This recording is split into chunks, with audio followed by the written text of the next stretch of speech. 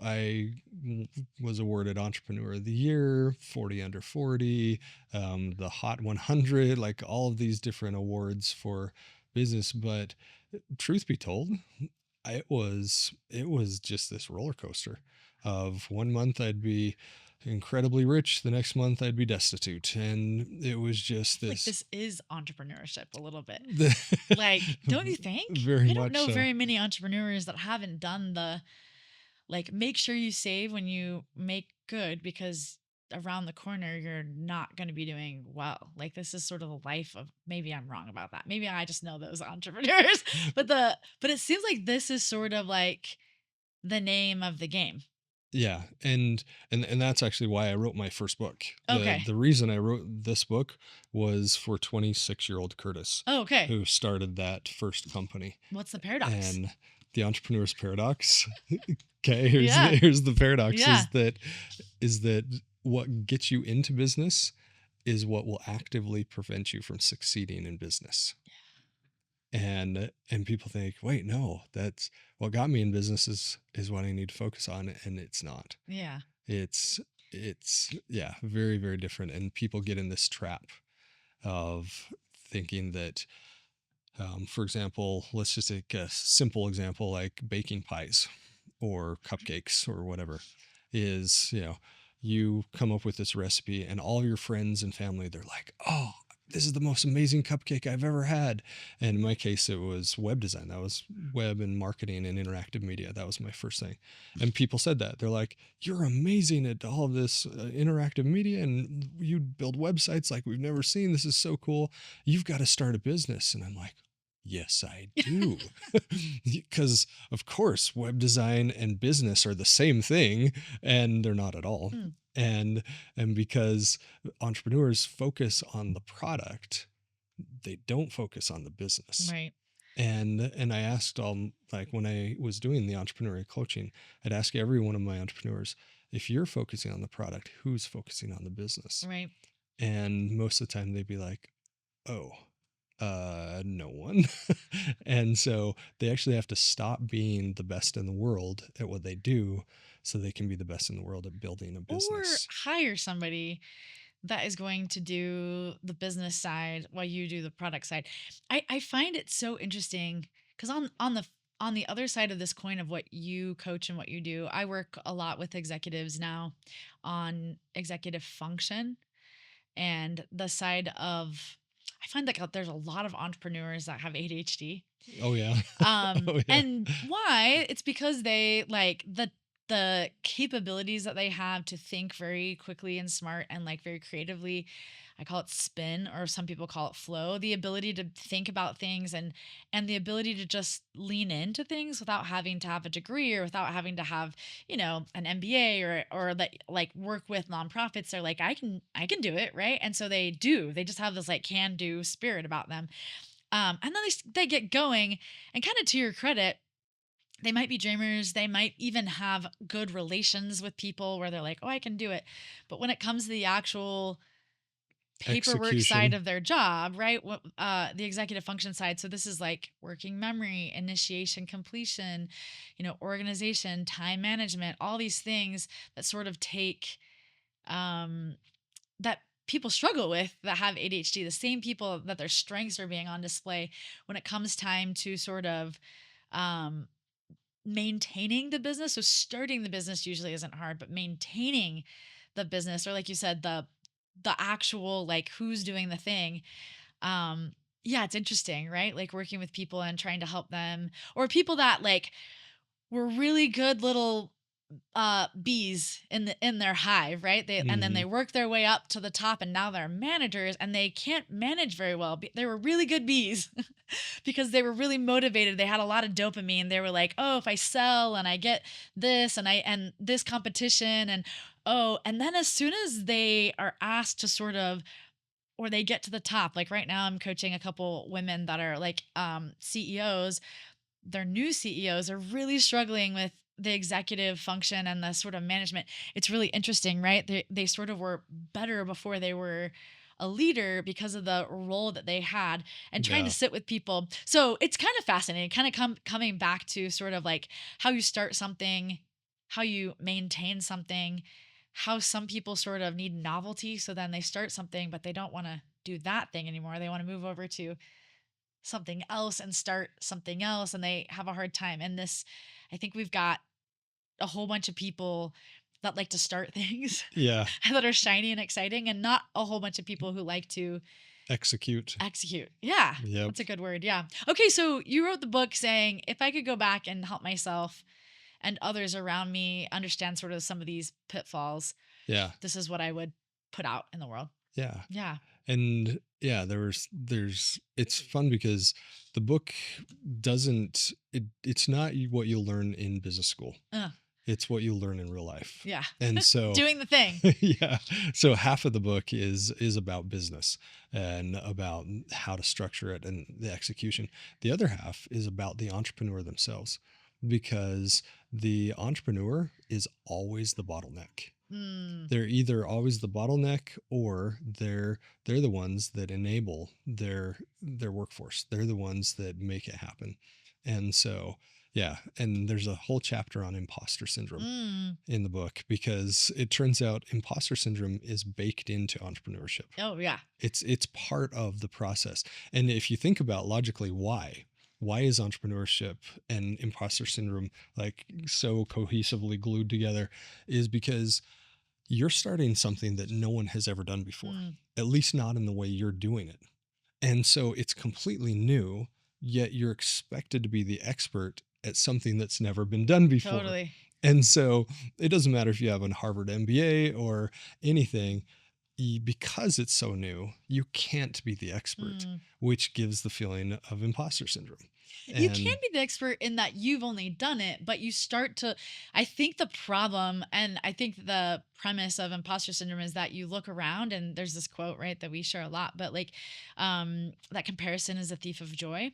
It's that the minute that you start something, five other people are starting something similar, but they yeah, think it's unique as you thought you were unique, right? hmm And then down the line, people are doing what you were doing better because they've had more experience, because technology's gotten better, because whatever, right? So I don't know. I would be interested in hearing what you think. I think a lot of imposter syndrome is that if people were to stay in their own lane and do their own thing for longer periods of time, I think they would have less imposter syndrome. But I think what happens is people get going, they're really excited, they do their thing, and then they start looking around at like other people's lanes. And then all of a sudden you start to be like a little bit lost in like your purpose and what you're doing, because you're in comparison yeah, to, even if it's not the same product or the same thing, you're sort of in comparison to the people that are running next to you, I guess, right? So you're no yeah. longer in your own race. I don't know if you feel differently or you feel the same about that. Yeah,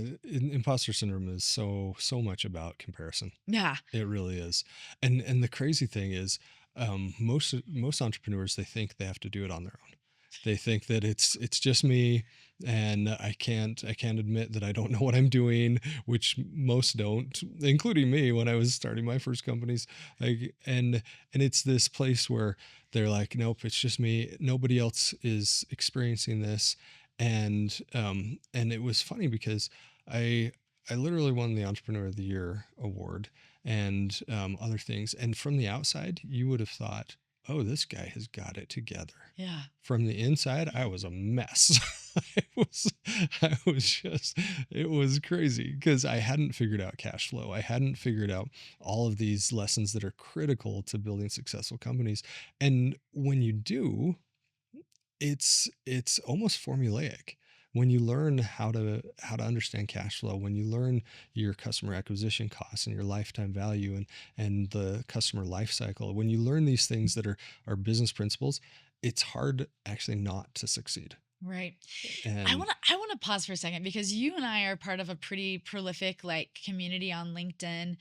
Um as we're speaking, we're filming in Utah, and I think in Utah, LinkedIn, Silicon Slopes, we've got like a very active group of people who are posting all the time, and we sort of shifted in the last couple of years to people sharing a lot more about their personal lives and a lot more about like what's important to them rather than like business, business, business, right? It's been Yeah. really powerful to see the change in LinkedIn.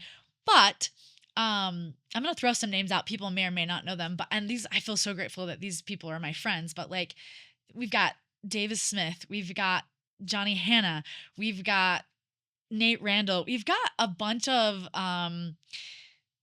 men who are running businesses. And if you know any of these men, they have this common thing that you just said.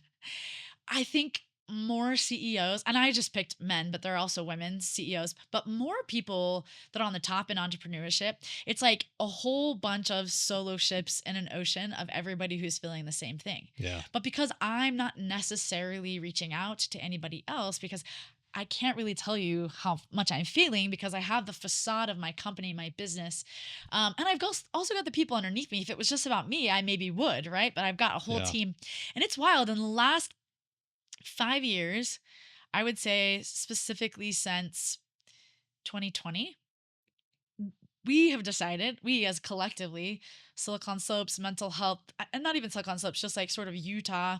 I know people are doing this in other places, but we have decided enough is enough. We're going to talk about the mental health part of it. We're going to have town halls. We're going to have in some of these beautiful, buildings. We're going to bring in a bunch of mental health. We're going to talk about particularly men's mental health, right? We're going to say, Yeah. hey, we know that you're alone up there and we know that you're really struggling. In fact, we know that you're struggling so much because we're having people who are committing suicide, right? People who are the most successful you've ever seen them, but are the least healthy as far as maybe they're even physically healthy. Maybe they're going to the gym all the time, right? But as far as their mental health, and we sort of see this, I'm not saying we're anywhere near to solving this problem, but we sort of started to open up and look and say, like, oh, you're feeling that? Oh, you're feeling, oh, we have sort of this group collective of like, if I bootstrapped my company and I had to go find investors and I worked 80-hour weeks, like there's a cost for that, right? There's a Yeah. mental health cost for that. So while people might see the veneer of the like product and the thing going well, and they're forgetting the failure part because now they've seen this, like you're the common denominator in that process, myself, my brain, my Mm. body, right? Yeah. And if we don't take care of that, if we don't um honor that, if we don't, I mean, we're both coaches and we're both like, if you don't see it, I guess, even like acknowledge it, pull it outside of yourself, look at it, what's it doing? If I can't say, like, what parts of my work, what parts of my family, and what part of myself, and what part of my spirituality, if I don't have enough time to even do that because I'm going, there's a cost, right? At every level, there's sort of this, I guess in the business world, you would say opportunity cost, right? Yeah. But we can't do it all. I Yeah. mean, can we do it all? No, no, Curtis? definitely not. No, the I actually start my book with a story about this deadline that I was up against, and I hadn't laid my head on a pillow for 3 days. Ugh. Literally, had not closed my eyes for 3 days until I woke up on my keyboard with the keys imprinted in my face, and just like, and in the end, we have one thing to give the world, and that is a happy, healthy me.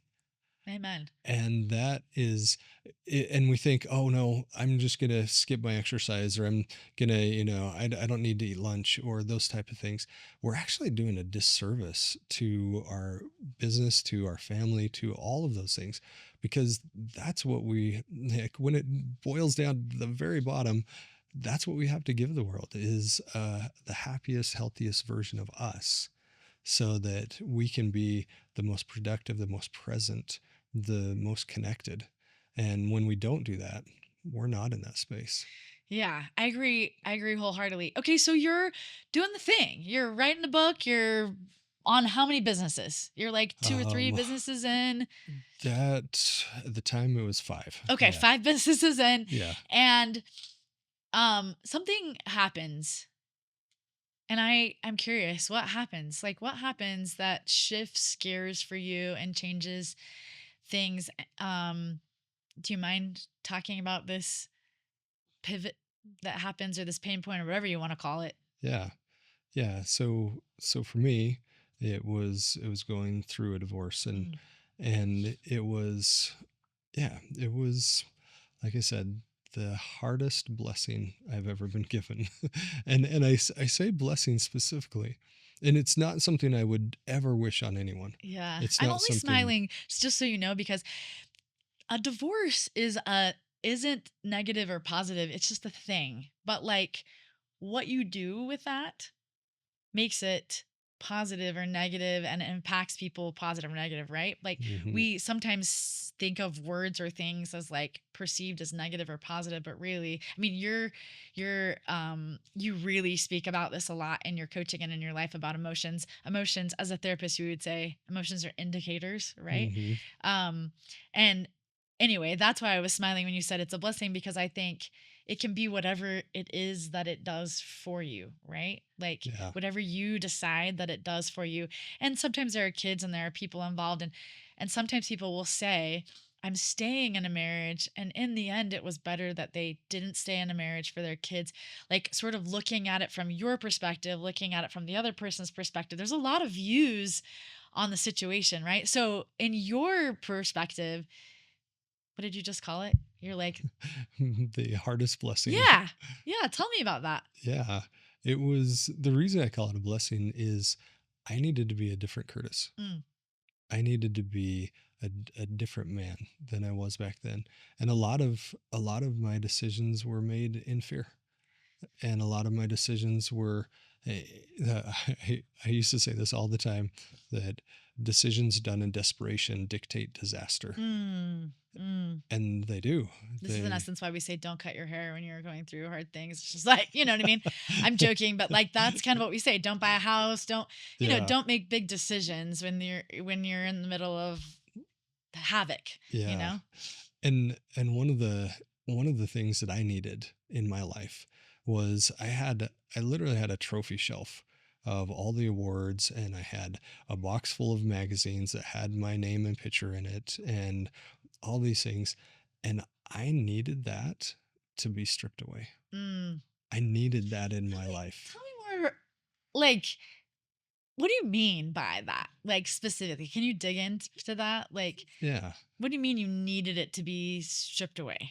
Yeah, the the scriptures talk about there's some that choose to be humble, and then there's some that are Oh, compelled. Dang it, why yeah. didn't I not choose? Because the compelling was, it was strong, it was fierce. But I had that imposter syndrome. I had that, I had fear. I had, and it wasn't like I was living a horrible life or anything like that. It was just I didn't understand a lot about life. And I was putting my worth on the trophy shelf. I was putting my worth in how many magazines I could be. My previous company, my most recent previous company, we were the fastest growing company in Silicon Slopes, 13th fastest education company in the country. Like, we're on the Inc. 500 list, all the things. But then the next year we weren't, Yeah. and we weren't number one. We were still top 10, but we weren't number one. Mm, And as long as I was taking my worth and putting it on the shelf, mm. it wasn't living where it actually belongs. Yeah, can I pause that for a second? I had a friend on here a few episodes ago. He is in the real estate business. He also had this like need to be number 1. He was number 2. And I asked him a question that I want to ask you, and that is if you're not producing, if you're not a producer, if you're not like putting things out there and then like what are you? Do you feel like this the shelves got heavy with that kind of question? Like if I'm not showing up, if I'm not in a magazine, if I don't have an award, if I'm not like running and hustling and like doing the thing, then who am I? Yeah. Oh yeah. It was so much part of my identity. And that was what I needed stripped from me. I had an identity as this entrepreneur, as this husband, this father, this, temple going man, all of these things. And I was blessed to have all of that taken from me. And at work, I wasn't performing. I was a mess with all the things that were happening in my personal life. And my business partner, I sat down like, I'm not the right person for the job right now. So I lost my titles. I lost my income. I lost my family. I lost our house, like all of the things. And it was my Job moment that I was so grateful for Yeah. At the time? at the time. And there's a story of how I got to that gratitude, because at first I wasn't. At first I definitely wasn't. But I went to lunch with my friend Jesse, and and it's funny. He also grew up in Farron. Oh, okay. Yeah, he and his twin brother I used to babysit when I was 11. I don't know why his parents hired me to babysit as an 11-year-old boy, but they were 6, and now he's my financial advisor. But I went to lunch with him, and I said, hey, this is happening to me, and this is happening to me, and I just went down the list, and just all of these horrible things about life, and he goes, Curtis, time out, time out. Life doesn't happen to you, it happens for you. And I was like, okay, he must not have heard. Let me go through the list again. I'm going to give you the whole Yeah, thing. yeah. And he's like, stop. He goes, life happens for you. All of these things are for your good. And it hit me like this existential brick wall that just like smacked into me. And I was like, is it even possible? Is it even possible that all of this pain, and I'm not saying the happy things, all of the pain is for me? Mm. And it racked my soul. I was just like, I did not want it to be true. I was like, no, no, no. And along the path, one of my dear friends, Jerry Williamson, he we were like such good friends in college, and he had been going through a divorce as well. And he would come to my house, and it was so funny because every time he'd leave, he's like, Curtis, I hate you. I'm like, why do you hate me, Jerry? He goes, because every time I'm here, you make me cry, and I hate crying. And we just have these amazing heart-to-heart conversations where we'd sit on my couches and just talk and cry and feel, and um and oof, and Jerry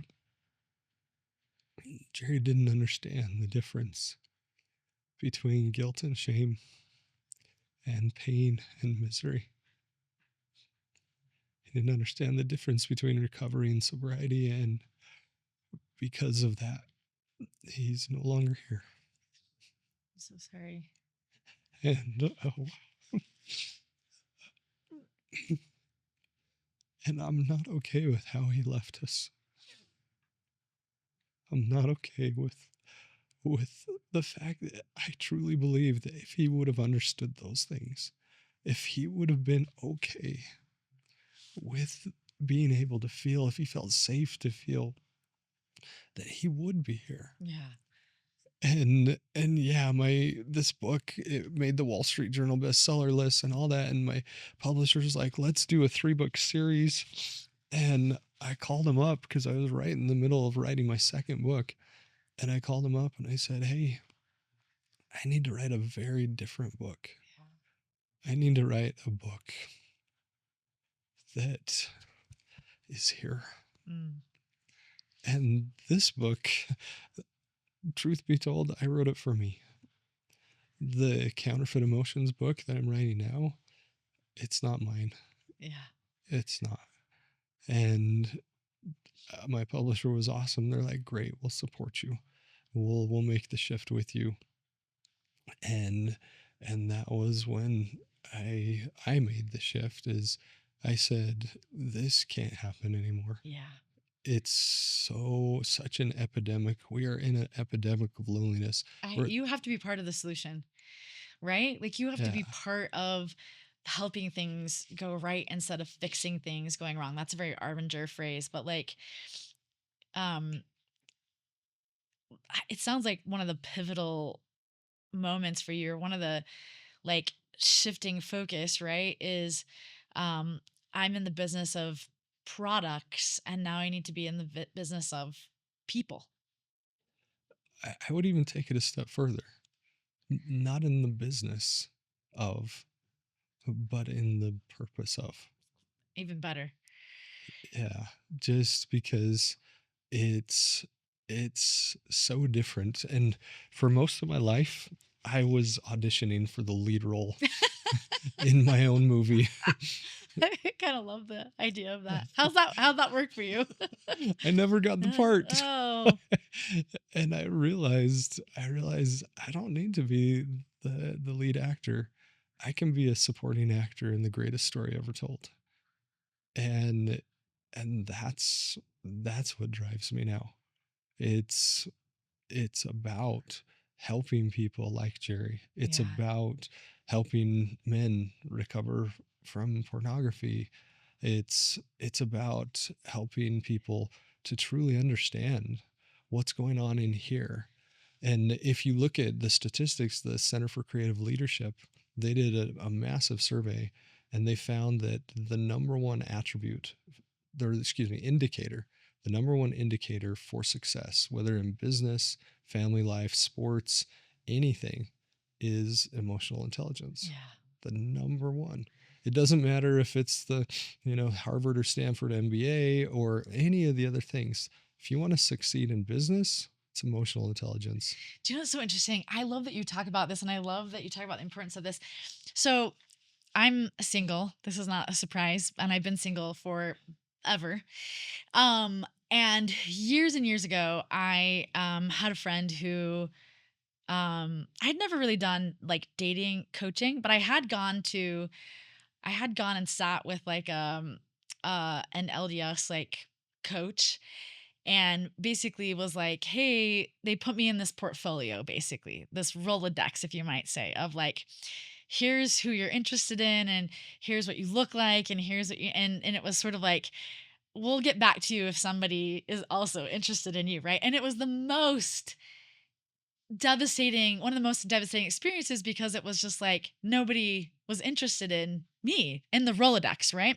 Mm. And I had this really sad, I remember sitting on the, and I'm not saying that nobody's interested in me, but it didn't appear that there were guys that were like flipping through the Rolodex and we're saying, this is a really old term, but like flipping through the book, right? And we're like, ooh, her, which is basically like pre apps, Yeah, right? yeah. And I was like, well, I already know that in real life. Like in real life, people aren't being like, ooh, her, right? So this was like a double down on the like, but anyway, so fast forward and I got an opportunity to sit with a new dating coach. So she wasn't really going to be my dating coach, but she was starting dating coaching and she's like, "Can I have you as like a client? I want to start get the bugs out a little bit, right?" She's a friend of mine and I was like, "Sure, yes, please. I would love to be coached." Anyway, she asked me to do this thing that I was asked maybe when I was 12 in my like church youth organization, and she said, "Can you write me a list of the most important things in somebody you're dating?" And I said to her, "No, I didn't write it then when I was 12, and I'm not going to write it now when I'm however old I was, 38." And she's like, "What do you have against the list?" I was like, "Well, I have a thing against lists because lists aren't people. Like, it would be easy." She's like, "Okay, maybe don't make a list. Maybe make, this is going to come around to what, to emotional talents, but maybe make maybe pick 5 things that are really important to you in the compatibility. And if it's really hard for you to think about and like make a list of like a guy, then maybe just like in anybody, like friends of yours, partnerships of yours, like somebody who you want to sort of connect with and walk along with life. What are those things?" And at the very, very top of my list was emotional intelligence. Mm. And my coach at the time, because this wasn't I don't know, even to this day, it's more common and people talk about it more. And there's sort of like personality tests and there's different things that you can do. But Yeah. I still feel like people don't really understand emotional intelligence and how important it is. But even at the time, she was like, she jokingly said, "Oh, that's why you're single." She's like, if your most important thing She is said that. emotional intelligence, then like then that is why you're single. And I said to her, well, first of all, I fired her as the coach because I was like, you can't be a coach. Let me give you a tip. What you basically just said to me is that there's no men or people out there that have emotional intelligence. And I said, I disagree with you and I don't think that's true. What she was trying to say to me is that it's hard to find people that value emotional intelligence. So Mm, I want to ask you this because I had this real big response to her saying that because I had thought a lot about it and because it was on the top of my wasn't the top, but it was in my top 5. What do you think about that? Someone saying you're not going to be able to find that. I totally disagree. And I why? I totally disagree. I had so as I got into the dating world, I had a dear friend, Mike. He's like, "You've got to write a list," and I'm like, "Really?" And he's like, The lists. he's like, "Yeah, you have to write a list because you have to know who you want to spend the rest of your life with." Mm, And it's not a list to do the comparison or, judge people. It's a list because you need to know to recognize it what, when you see it, right? yes, yeah, you need to be able to articulate who you want in your life for the rest of your life and beyond. And and so I did, and emotional intelligence is right up there, and kindness was right on the top. And it was so fun because he said don't settle for anything less than a 9 or a 10. Mm. And that doesn't mean just looks. That means you go through your list, and if they're not a 9 or a 10, then move on. And um and it was such amazing advice because I did find You found your I patty. found my Patty. And Yeah. um High emotional intelligence. incredible Yeah. emotional intelligence, incredible kindness. She's always willing to lean in. She's always, even when things are hard, she's willing to lean in, and she's so compassionate. She's incredibly smart. Like, just, I am definitely so sapiosexual. Like, I'm so attracted to intelligence, and she has this crazy street smarts and wit and just brilliance about her. And she's spiritual. She is a 10. She's everything, and she has the most amazing eyes. Oh, but I love that you love how much you love her. We love you, Patty. So, okay, so we were talking I kind of got us off because of this. And it was interesting because in her asking me about that, I started to look around at the people that were my in my inner circle, sort of my closest friends, and and I'm also really attracted to intelligent people, entrepreneurs. I'm really attracted to people who have had depths of sorrow in their lives because I feel like you become somebody with that. yeah, Um, I'm really attracted to people, but I started to realize what I was really attracted to was emotional intelligence, right? People who could be vulnerable, people who could be really smart, but also could recognize. Well, I just went last night to hear Jim Farrell speak about his new book called You and We, and he talked about this interconnectedness between people, that there's this relationship, like you are you and I am me, and there's this thing between the two of us. um and and and that isn't exactly what emotional intelligence is, but many times I think that that is the thing that I'm attracted to, that people understand bids of connection, that people understand sort of that relationships are building bridges, right? And that you've got to build your side of the bridge, and you've got to constantly, you can't take that for granted, in relationships. Yeah, I'm interested in, like, you kind of love all of these things, but like, how did you make the jump from business to heart? yeah. It can we get talk spiritual? Yeah, Is that please. okay? Yeah. Um, so when I was going through my greatest pain, um, and it was great. It was massive. I will never forget just weeping on the kitchen floor of my brother's house. I was living in his basement at the time and feeling more pain than I've ever felt and wanting a mountain to fall on top of me. Mm. Just, it just couldn't even comprehend the amount of pain.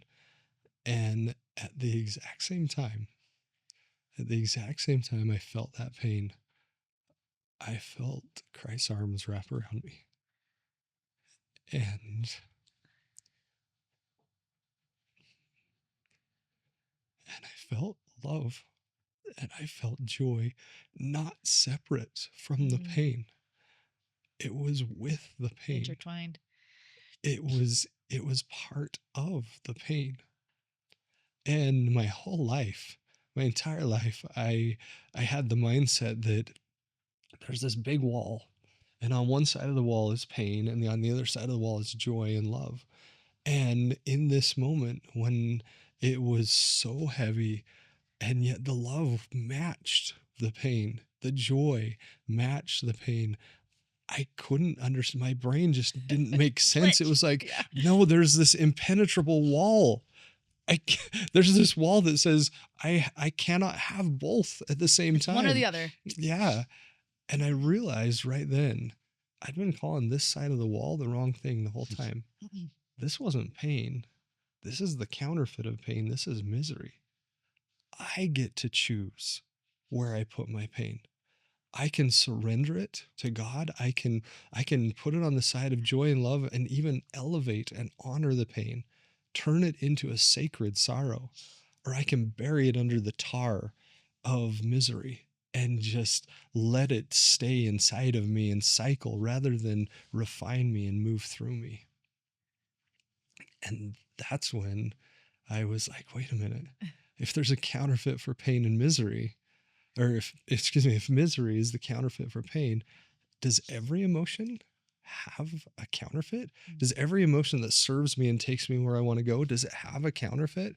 And so initially I was like, I've got to find a book. I've got to read something, do a retreat, go to a class, something. I've got to do something. And there was nothing out there. There was nothing out there with this concept. The closest thing I found was near enemies and far enemies, which is a Buddhist teaching. And and that's not a one-for-one comparison at all. And so I started digging in, and pain and misery was the first dyad that I found. And then from there, I started to understand guilt and shame, and how guilt is a healthy, beautiful emotion that's getting such a bad rap in today's world. Mm. And that shame is the lowest frequency emotion we can feel. It's shame and apathy are the last two things someone will feel before taking their lives.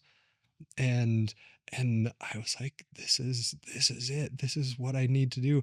And I kept looking and there was nothing. And I'm like, okay, God, if you're giving me this message, then I'm going to share it with everyone I can. Yeah.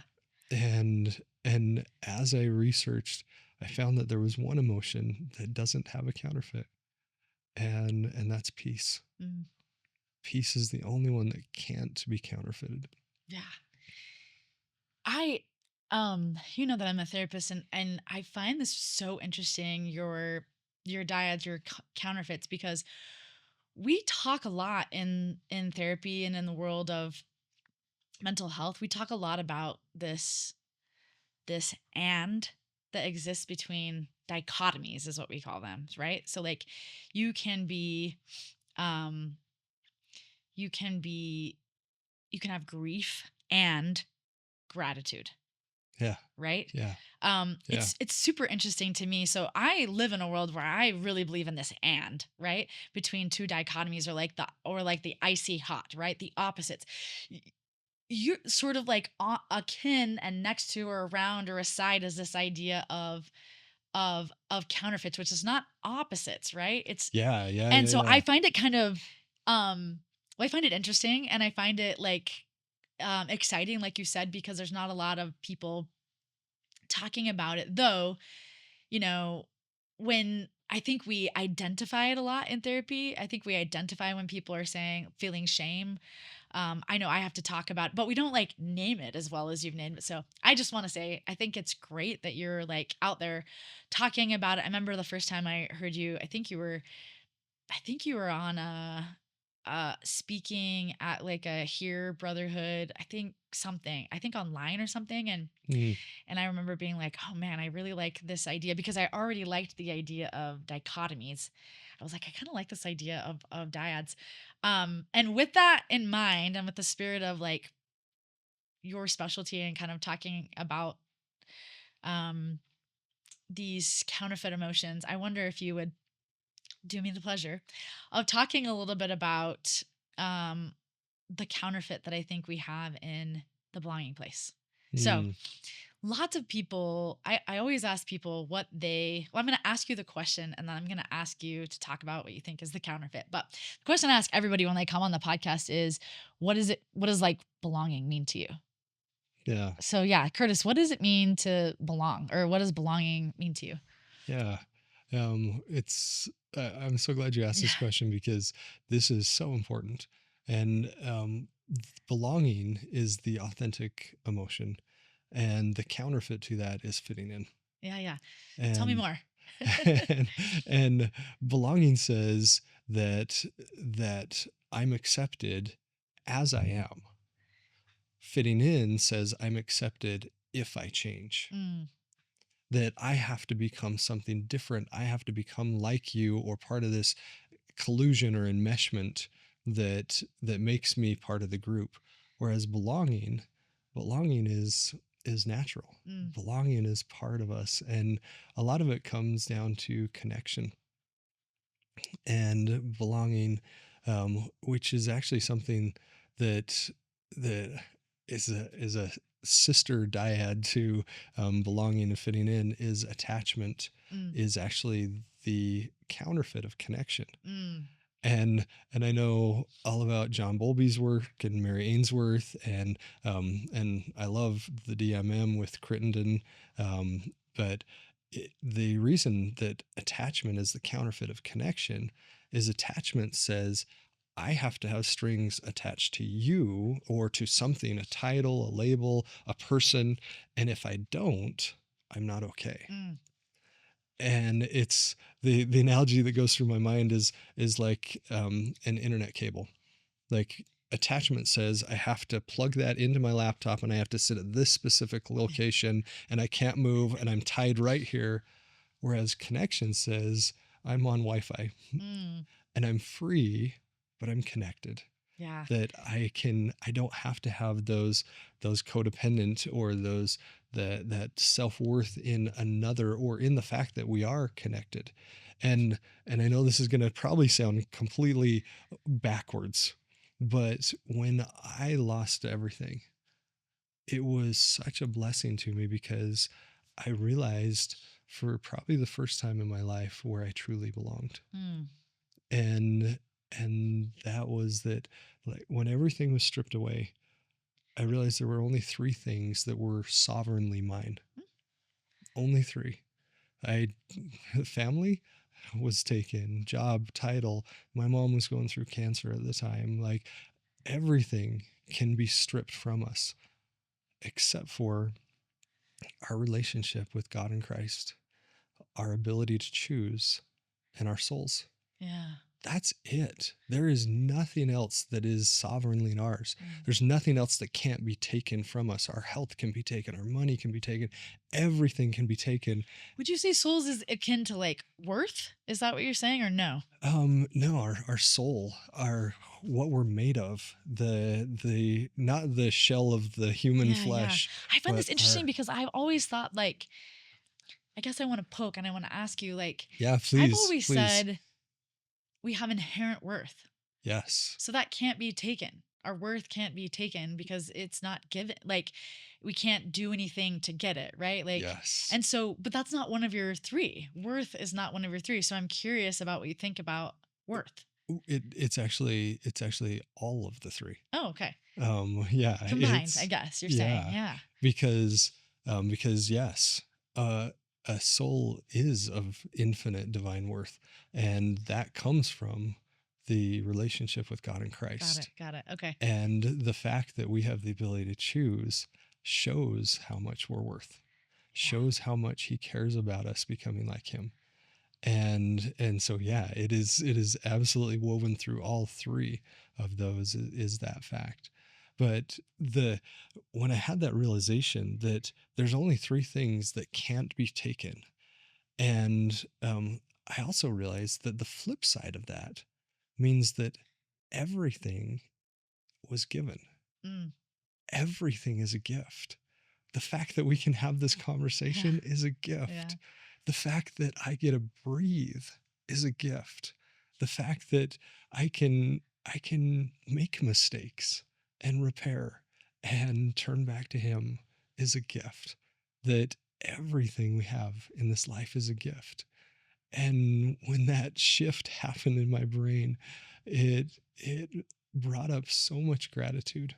It brought up the fact, like, every morning that I open my eyes, it's a gift. I love that. Everything Yeah. is a gift.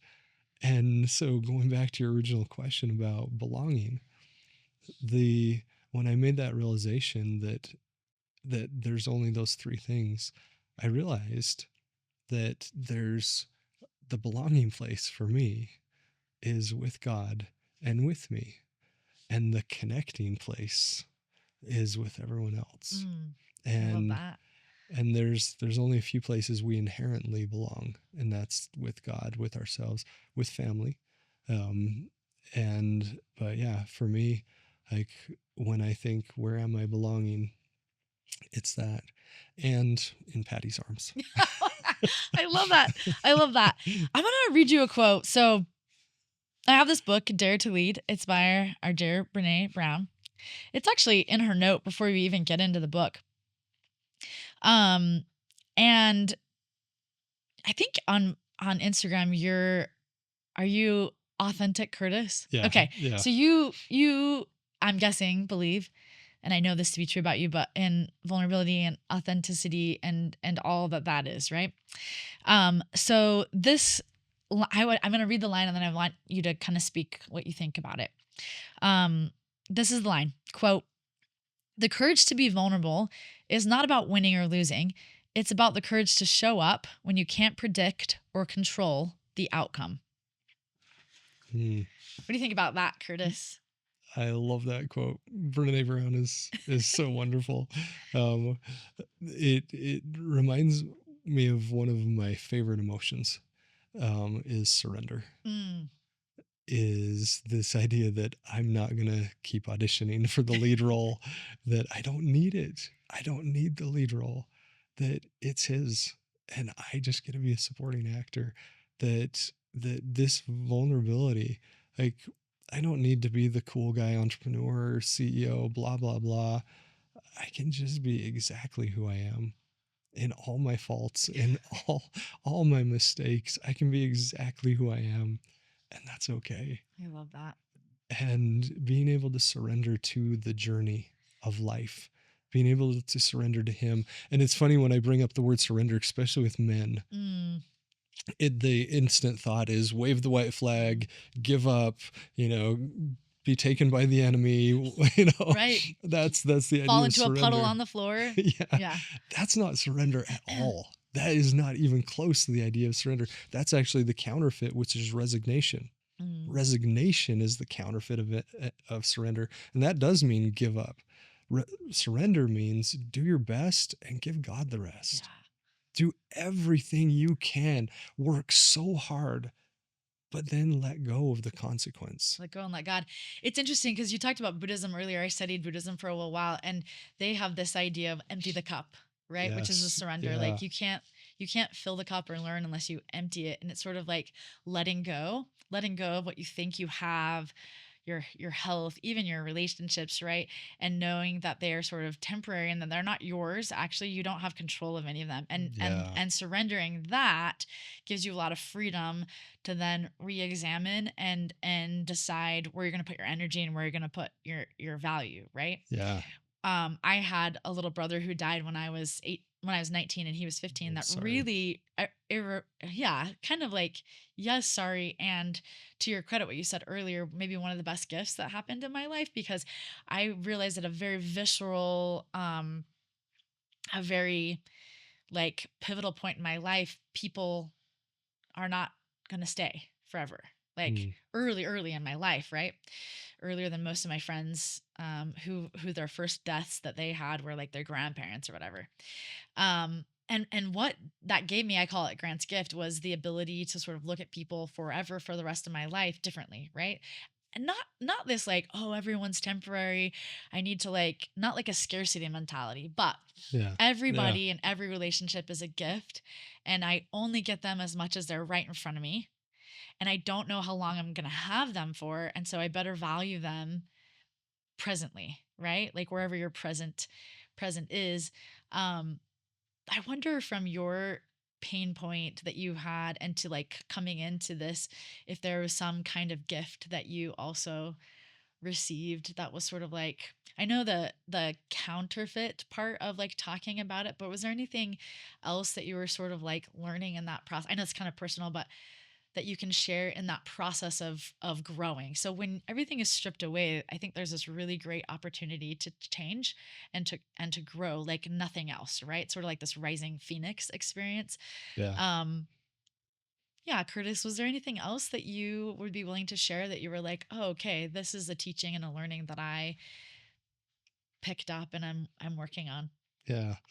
The Thank you for asking Yeah, that. for sure. The one of the biggest things for me, since we've already gotten spiritual, let's Yeah. just keep going. Yeah. Was during all this, Brad Wilcox wrote the book, The Continuous Atonement, Love Brad. and it's not a thick book. It's a short book, and it's not very thick. But I read it every week for a year, because I was cross referencing. I really wanted to figure out this part of my life, and I think one of the most misunderstood scriptures in all of Scripture is Matthew 5 verse 48, which says, "Be ye therefore Yeah. perfect, even as the Father which in heaven is perfect." And I had an amazing Bishop Nord, who he said, "Have you ever seen what it says in Third Nephi?" And I'm like, "What do you mean?" And so he turned to Third Nephi and he opened up chapter 12 verse 48, and he said, "Look what's different. In Third Nephi it says, 'Be therefore perfect, even as I or your Father which art in heaven is perfect.' In Matthew, it doesn't include Christ." And I'm like, "Wait, what?" And it was one of those moments like, Hold on, Christ didn't include himself in Matthew before his atonement, before ascending to the Father, before his resurrection, before all of that? He didn't include himself in that?" And I was like, "Wait a minute. Maybe I don't need to be perfect in this life either.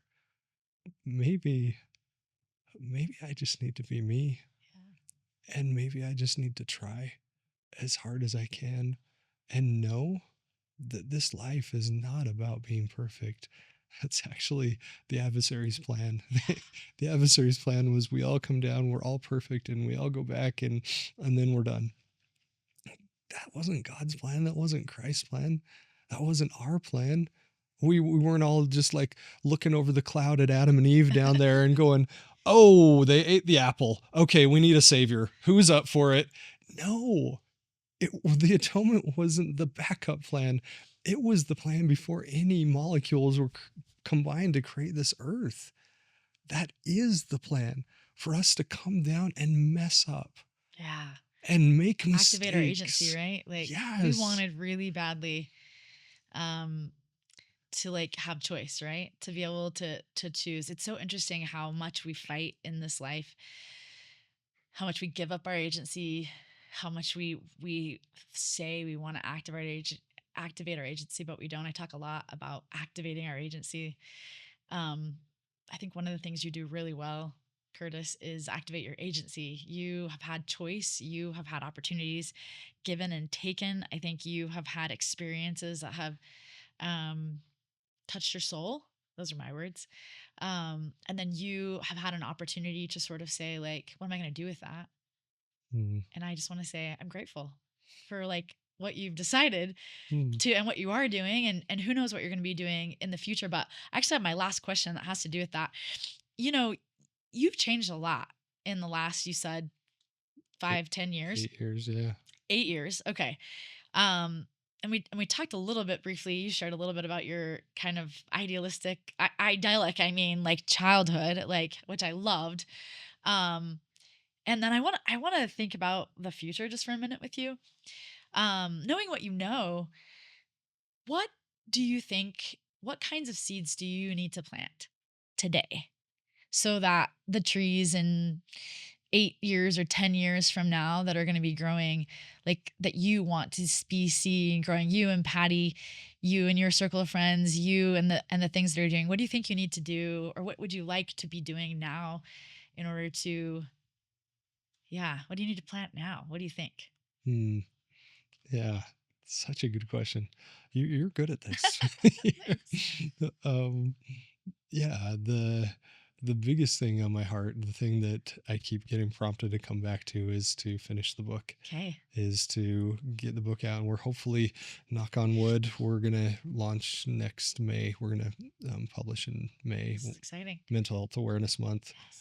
And but yeah, getting uh, helping people understand that this journey, this life, everything in it is a gift, the pain, including the pain, not separate from the pain, not after the pain, but including the pain is a gift. And helping people see how grateful they can be. I believe that gratitude is nothing more than acknowledging how kind God is to us, how kind that people are around us, that it's just an acknowledgement of kindness. And when we can get there, actually, Dr. Paul T.P. Wong out of Canada, he's the father of positive psychology 2.0. Okay. It's the second version. He actually goes Move in. aside, Martin Sligman. Yeah, it's 2.0. He added a really critical component to positive psychology, and it's called the existential gratitude scale. Mm, And what he did is there's the well-being scale, and he had people take that test and rank them on the well-being scale, and then he did the existential gratitude scale. And the key component of this is, are you grateful for your pain? mm, And he found that the people that were able to answer authentically yes on this scale, they were in a different stratosphere. They were in a completely different place in this life than those that were only grateful for the good yeah. things, the happy things, the birthday cakes and the butterflies. And but the people that could actually genuinely say, I'm grateful for the pain, kind of like Viktor Frankl did. Yeah. I'm grateful for the It's the difference pain. between people who sort of see themselves as victims of their circumstances, or this like the uh the difference between like a growth mindset or a fixed mindset. Like if you see yourself as just like this is all I have, right? Versus someone who who can be in the pit and be like, how do I climb out, or how can I what how can I learn from this, or how can I grow? Like there's this I'm attracted to people who, yeah, like what you just said, who are sort of like understand that the reasons why they maybe got to where they got to, but like want to change. Like this desire, maybe that's what drove me to become a therapist anyway. In the end, was just like the desire that I knew existed, that people could change, but that how many people feel like they can't? How many people want change but don't want to do the work that it takes to change, right?